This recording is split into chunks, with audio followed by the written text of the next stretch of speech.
प्यारे बच्चों, कैसे हैं आप सब। हम लोगों ने पद्य के 5 पाठ पढ़ लिए हैं। अब वापस हम गद्य का प्रारंभ करते हैं।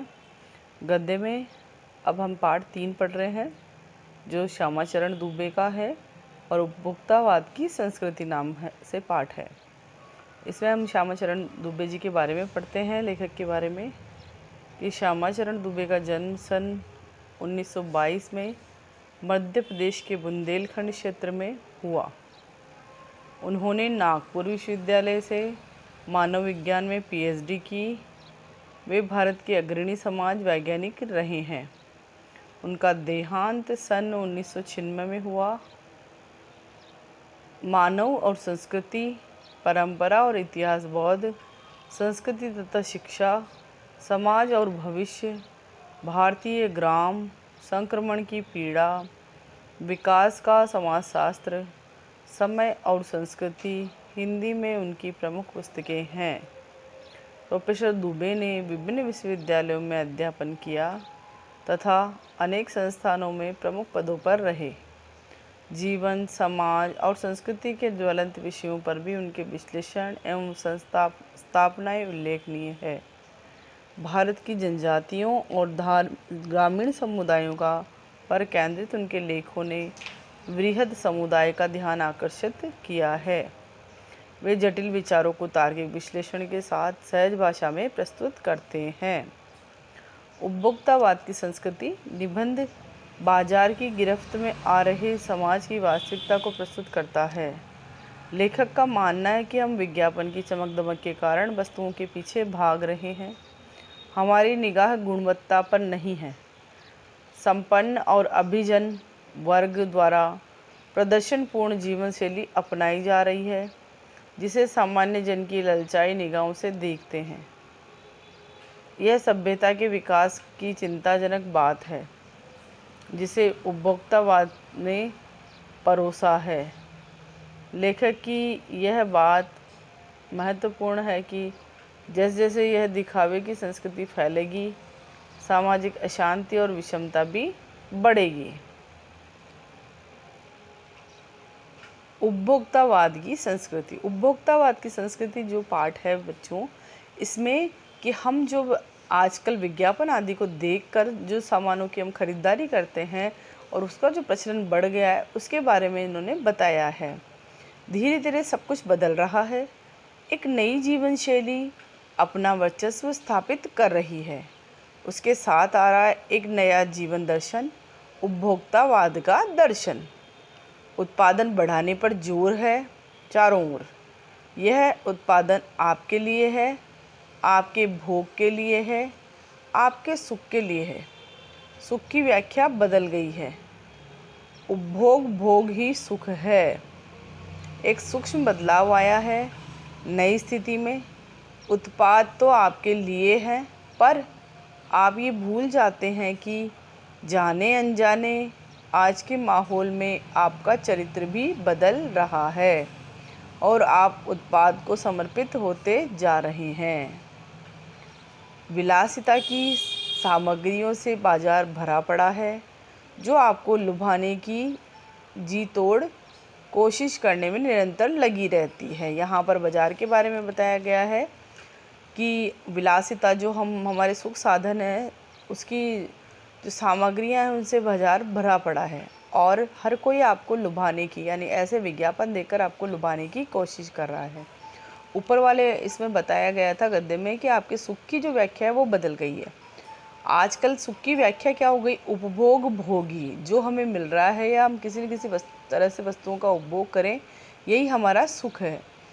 ये सूक्ष्म बदलाव आया है नई स्थिति में। आज की जो नई स्थिति है उसमें ये ज़्यादा बदलाव आने लगा। हम किसी भी तरह से हम अपने जो भी हमें उपभोग के लिए मिल रहा है उसको पूर्णतया काम में लेना ही भोग या उपभोग माना गया है। दैनिक जीवन में काम आने वाली वस्तुओं को ही लीजिए। टूथपेस्ट चाहिए, ये दांतों को मोती जैसा चमकीला बनाता है। यह मुंह की दुर्गंध हटाता है। यह मसूड़ों को मजबूत करता है और ये पूर्ण सुरक्षा देता है। यह सब करके जो 3-4 पेस्ट अलग अलग करते हैं, किसी पेस्ट का मैजिक फार्मूला है। कोई बबूल या नीम के गुणों से भरपूर है, कोई ऋषि मुनियों द्वारा स्वीकृत तथा मान्य वनस्पति और खनिज तत्वों के मिश्रण से बना है। जो चाहे चुन लीजिए। यदि पेस्ट अच्छा है तो ब्रश भी अच्छा ही होना चाहिए। आकार, रंग, बनावट, पहुंच और सफाई की क्षमता में अलग अलग, एक से बढ़कर एक मुंह की दुर्गंध से बचने के लिए माउथ वॉश भी चाहिए। सूची और भी लंबी हो सकती है, पर इतनी चीज़ों का ही बिल काफ़ी बड़ा हो जाएगा, क्योंकि आप शायद बहुविज्ञापित और कीमती ब्रांड खरीदना ही पसंद करें। यहाँ उसके लिए बताया कि आजकल हमारा जो है वो खर्च भी दिनों दिन बढ़ता जा रहा है, कि हम सिर्फ एक दांत मांजने के लिए हम लोग जो पेस्ट काम में लेते हैं, उस पेस्ट के भी 4-4 तरीके के आता है। हर कोई अपने विज्ञापन में अपने अनुसार बताता है उन चीज़ों को। उसके बाद में माउथ फ्रेशनर भी चाहिए, और उसके बाद अलग अलग रूपों में वो लोग अपने अपने अनुसार अपने जो भी उनका सामान होता है उनको बेचने के लिए अपनी गुणवत्ता वो बताते रहते हैं। और ऐसा ही और हमें भी क्या चाहिए होता है, आजकल हम लोग भी क्या करते हैं, ख़रीदारी करने के लिए बच्चों बहुत ज़्यादा बहुविज्ञापित और कीमती ब्रांड ही खरीदना पसंद करते हैं। जिसका विज्ञापन ज़्यादा आता हो या जिसकी कीमत अच्छी हो, जो ब्रांडेड चीज़ हो, उसी को हम लोग भी खरीदना पसंद करते हैं। सौंदर्य प्रसाधनों की भीड़ जो चमत्कृत कर देने वाली है, हर माह उसमें नए नए उत्पाद जुड़ते जाते हैं। साबुन ही देखिए, एक में हल्की खुशबू है, दूसरे में तेज। एक दिन भर आपके शरीर को तरोताज़ा रखता है, दूसरा पसीना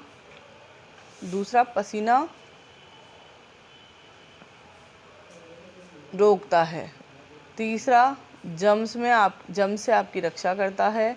ये लीजिए सिने स्टार्स के सौंदर्य का रहस्य और मनपसंद साबुन। सच्चाई का अर्थ समझना चाहते हैं, यह लीजिए। शरीर को पवित्र रखना चाहते हैं, यह लीजिए। शुद्ध गंगाजल से बनी साबुन। और चमड़ी को नरम रखने के लिए ये लीजिए। महंगी है पर आपके सौंदर्य का निखार ला देगा। संभ्रांत महिलाओं की ड्रेसिंग टेबल पर 30-30 हज़ार की सौंदर्य सामग्री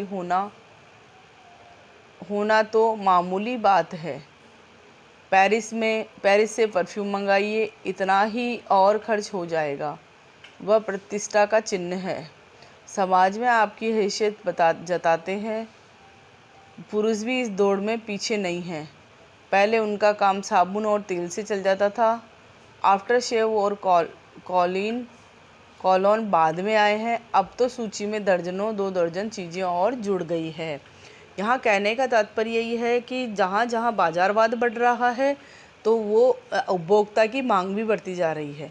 और बाजारवाद के तहत यहाँ विज्ञापनों के अंदर अच्छे अच्छे मॉडल्स, अच्छी जो फिल्म स्टार्स है, वो अपने अपने विज्ञापन देती है, और उनके साथ साथ एक अलग से कोटवर्ड उनका रहता है। तो अलग अलग सच्चाई का अर्थ बताती हैं। कुछ गंगाजल से, जैसे साबुन का जो ऐड है उसमें आता है सौंदर्य में निखार लाने वाला, इस तरह की बातें वहाँ पर भी आती है, और हम उन्हीं में फंसते हैं और उनको ख़रीदते हैं। और इसके अलावा जो बता रहे हैं कि जो संभ्रांत मतलब अच्छे परिवार की जो महिलाएं होती हैं, उनकी ड्रेसिंग टेबल पर लगभग 30-30 हज़ार के सौंदर्य सामग्री के वहाँ पर सामान मिल जाएंगे।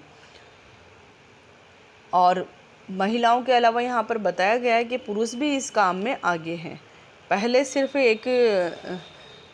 सिर्फ उसके लिए कहा जाता था कि एक बस तेल से काम चल जाएगा, साबुन और तेल से। आज आफ्टर शेव भी आ गए हैं, कॉलोन आ गया है, और दर्जनों चीज़ें भी उसमें